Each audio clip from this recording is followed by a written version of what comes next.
तो देखिए, ये पूरी रिपोर्ट आपने देखी और आप समझ पाए होंगे कि बीजेपी इस बार किस तरीके से 60 सीटों को जीतने जा रही है, क्योंकि ये दावा बीजेपी की तरफ से किया जा रहा है कि ये रणनीति तैयार हो चुकी है कि 60 सीटें वो कैसे जीते। वीरेश जी हमारे साथ ब्यूरो चीफ इस वक्त मौजूद हैं गोरखपुर से।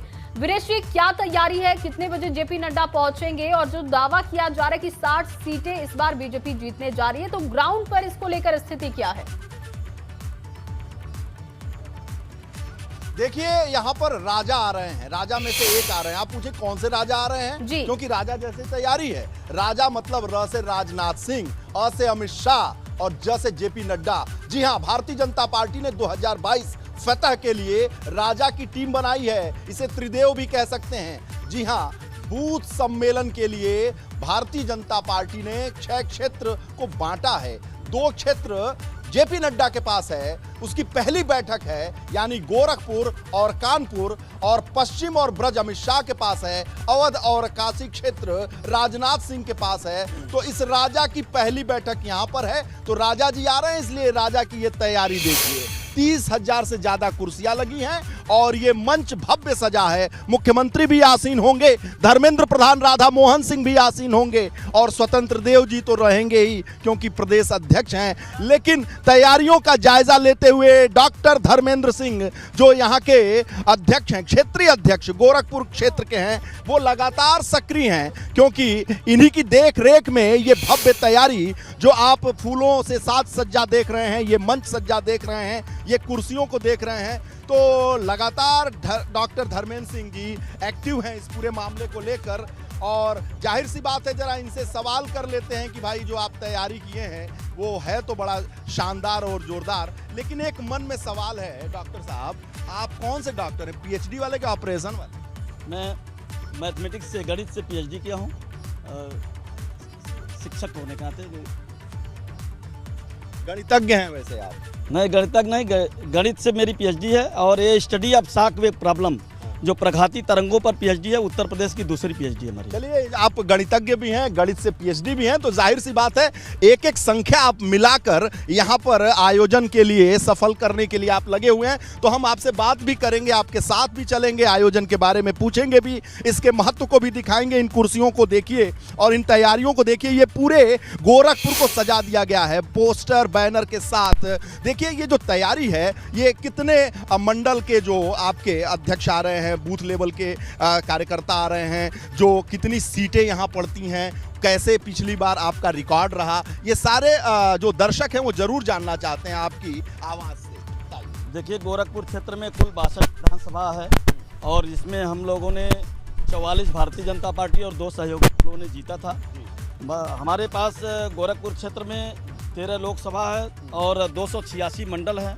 हमारे 27,637 बूथ हैं, और निश्चित रूप से आज मैं कह सकता हूं कि किसी भी पार्टी के लिए गौरव का दिन होता है जब उस पार्टी की सबसे निचली इकाई, यानी ताकतवर इकाई, बूथ इकाई, उस बूथ इकाई के अध्यक्ष को संबोधित करने के लिए उस पार्टी के मुखिया यानी राष्ट्रीय अध्यक्ष आ रहे हैं। तो गोरखपुर के लिए आज एक गौरव का दिन है, जहां से माननीय राष्ट्रीय अध्यक्ष जगत प्रकाश नड्डा जी बूथ अध्यक्ष सम्मेलन की शुरुआत कर रहे हैं, गोरक्षनाथ नगरी से शुरुआत कर रहे हैं। तो मैं कह सकता हूं कि जो हमारा पिछला रिकॉर्ड है, 2017 में भारतीय जनता पार्टी ने गोरखपुर क्षेत्र में अपने सहयोगी दलों के साथ मिलकर 46 सीटें जीती थी। 4.5 वर्षों में योगी आदित्यनाथ जी ने जो किया उत्तर प्रदेश के अंदर, उत्तर प्रदेश में समाजवादी पार्टी के समय जो गुंडा राज था, जो जमीनों पर कब्जे होते थे, अपराध था, अपहरण उद्योग था, 4.5 वर्षों में योगी आदित्यनाथ जी ने कानून का राज स्थापित किया उत्तर प्रदेश के अंदर। अच्छा, ये बताइए कि पिछली बार कितनी सीटें आप जीते थे और इस बार का लक्ष्य क्या है गोरखपुर क्षेत्र में? देखिए, पिछली बार हम 62 में से 44 बीजेपी और 2 सहयोगी दलों को मिला करके 46 सीटें भारतीय जनता पार्टी ने जीती थी। इस बार मेरे पास नरेंद्र भाई मोदी जी का जो चमत्कारिक नेतृत्व है, जो दुनिया में भारत का मस्तक, बार भी मतलब नरेंद्र जी, मोदी जी के ही भरोसे आप लोग? मैं दूसरे साल सत्ता चलाने के बाद भी मोदी जी, दोनों बातें वीरेश जी, मैं दोनों बातें कह रहा हूँ। इस बार जहां 2017 के चुनाव में मेरे पास केवल नरेंद्र भाई मोदी जी के नेतृत्व में प्रधानमंत्री के रूप में उन्होंने जो काम, आज इस समय नरेंद्र भाई मोदी जी का नेतृत्व और योगी आदित्यनाथ जी के 4.5 वर्षों का जो काम है, जो ऐतिहासिक काम उत्तर प्रदेश में किया, एक नया उत्तर प्रदेश बनाने का काम किया है, यानी डबल इंजन की दोनों सरकारों ने जो काम किया, उस आधार पर मैं कह सकता हूं कि भारतीय जनता पार्टी गोरखपुर क्षेत्र में इंजन की बात आपने की धर्मेंद्र जी, विपक्ष कह रहा है, अखिलेश यादव और विपक्ष कह रहा है कि डबल इंजन की सरकार तो खाली धुआं फेंकती है। ऐसा नहीं है, ये दृष्टि दोष है देखने का। दृष्टि दोष? ये जो लोग देख रहे हैं उनकी दृष्टि दोष है। चश्मा नहीं लगाते हैं अखिलेश? अब जैसा हो, कई बार चश्मा नहीं लगाने पर भी दृष्टि दोष होता है, तो देखने का दोष है।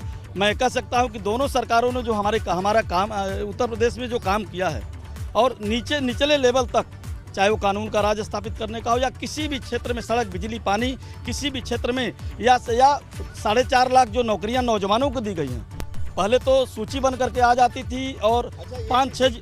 एक सवाल दर्शकों के मन में भी, मेरे मन में भी है, ये भाजपा के जो नेता होते हैं, इतना धारा प्रवाह कहाँ ट्रेनिंग लेते हैं आप लोग बोलने का? जो भी है सच है या जो भी है, मैं आगे वाला नहीं बोलूँगा। सच में मैं कहता हूं कि भारतीय जनता पार्टी का कार्यकर्ता बहुत ही संवेदना के साथ काम करता है। और कोरोना की वैश्विक महामारी में मैंने देखा कि जिस प्रकार से लोग, कार्यकर्ताओं ने अपने जान को हथेली में रख करके सेवा के कार्य किए, और अनवरत, मेरी सरकार है केंद्र में और प्रदेश में, लेकिन भारतीय जनता पार्टी का कार्यकर्ता एक दिन भी विश्राम नहीं करता है, वो अनवरत काम कर रहा था। और इसलिए विकास की हमारी क्या क्या योजनाएं हैं, उनको ग्राउंड लेवल पर ले जाने के लिए, सरकार के साथ सब मिल करके काम करने के लिए। अच्छा, ओम प्रकाश राजभर जब से सपा के साथ गए हैं, पता चल रहा है कि जेपी नड्डा जी बलराम राजभर जी के यहाँ भोजन करेंगे। मेन्यू में है चावल दाल, जो यहाँ कहते हैं भात दाल, भात दाल सब्जी रोटी तरकारी, हाँ ये तो रहेगा ही, साथ ही खीर भी है, गुड़ की खीर बनी हुई है, और उसके बाद यहाँ रसियाओ बहुत फेमस है, वो भी बना हुआ है।